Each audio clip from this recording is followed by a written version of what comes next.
Assalomu alaykum, Islom Ustus kanali a'zolari, hurmatli aka-ukalar. Bugun navbatdagi darvozamizni o'rnatdik.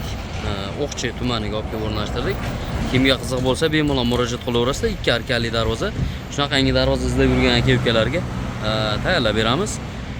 Reflonka darvozamiz 1 kvadrat metri 800 ming so'mdan olib kelib o'rnatib berdik. Hurmatli aka-ukalar, juda ham ideal holatda chiqdi.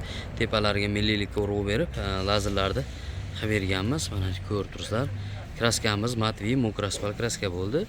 Eniga 3,5 metr, bo'yiga 290, 1 kvadrat metri 800 ming so'mdan tayyorlab berdik. Materiallarga keladigan bo'lsak, hop. Stoykalarimiz 8x8 ikkilik stenka bo'ldi. Profillarimiz 6x1,5 stena, listlarimiz 1/3lik reflonka list darvoza deyiladi bu. Kraskalarni ham ko'rasizlar, juda ham ideal holatda chiqdi. Kimga qiziq bo'lsa, bemalol murojaat qilaverasizlar. Hamma yo'g'i ideal. Zamoklarimiz mokraspal. Ochilib yopilishlari. Yonidan ham ko'rsatib qo'yamiz. Mana kraska holatlarini ham. Bemalol murojaat qilaverasizlar aka-ukalar.